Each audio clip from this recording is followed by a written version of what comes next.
Bruce Lee के बाद अंतरराष्ट्रीय स्तर पर पहचान बनाने वाले जेट ली ने फिल्म लीथल वेपन 4 और रोमियो मस्ट डाई जैसी फिल्मों के जरिए हॉलीवुड में जबरदस्त प्रभाव डाला। लीथल वेपन 4 में सिर्फ कुछ एक्शन सीन और एक अंग्रेजी डायलॉग बोलने के बावजूद अमेरिकी दर्शकों ने उनकी अद्भुत कुंग फू क्षमता को देखकर जोरदार तालियां और उत्साह दिखाया। यह फिल्म रिलीज होते ही सीधे बॉक्स ऑफिस के शीर्ष स्थान पर पहुंच गई। इस सफलता ने वार्नर ब्रदर्स जैसी बड़ी प्रोडक्शन कंपनी को जेट ली की क्षमता पर पूरा भरोसा दिला दिया। इसके बाद 1999 में वार्नर ब्रदर्स ने खास तौर पर जेट ली को ध्यान में रखकर फिल्म रोमियो मस्ट डाई की तैयारी शुरू की। हालांकि उस समय जेट ली हॉलीवुड में ज्यादा मशहूर नहीं थे, लेकिन यह फिल्म पूरी तरह उनके लिए ही बनाई गई थी।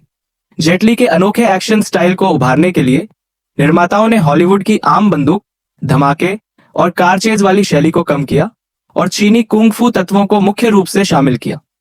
फिल्म की टीम में कई लोग ऐसे थे जिन्होंने पहली बार असली कुंग फू को इतने पास से देखा।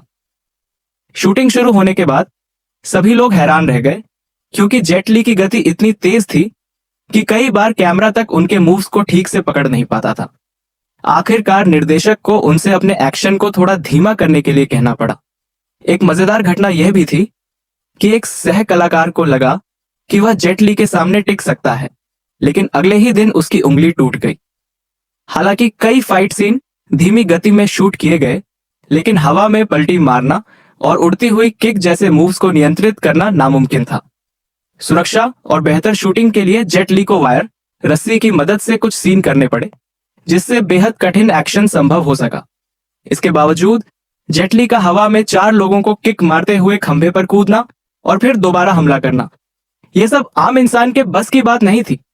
साल 2000 में फिल्म पूरी हुई और लॉस एंजलिस में इसका प्रीमियर हुआ।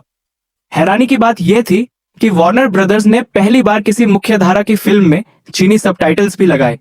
ऐसा सम्मान पहले किसी अभिनेता को नहीं मिला था। प्रीमियर के दौरान दर्शकों ने जेट ली का जोरदार स्वागत किया। अमेरिकी मीडिया ने कहा कि इससे अमेरिका में जेट ली के प्रति सम्मान और गंभीरता और बढ़ गई। करीब $25 मिलियन के कम बजट में बनी इस फिल्म ने दुनिया भर में $210 मिलियन से ज्यादा की कमाई की और उत्तरी अमेरिका में दूसरे स्थान पर रही। फिल्म की रिलीज के दौरान अमेरिकी मीडिया ने एशियाई अभिनेताओं की छवि पर विशेष रिपोर्ट प्रकाशित की, जिसमें जेट ली को ब्रूस ली के बाद एशियाई पुरुषों की एक नई पहचान देने वाला कलाकार बताया गया। उन्हें कई अमेरिकी दर्शकों ने अपना हीरो माना। यही वजह थी कि बाद में वार्नर के बड़े अधिकारी खुद विमान से जेट ली को मिलने आए और उनसे आगे भी फिल्मों में काम करने का अनुरोध किया।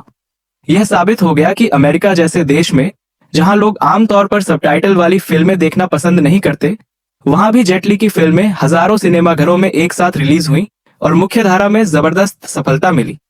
ये गर्व की बात है कि चीनी भाषा बोलने वाला एक अभिनेता सबटाइटल्स के साथ भी अमेरिकी फिल्म बाजार में इतिहास रच सका।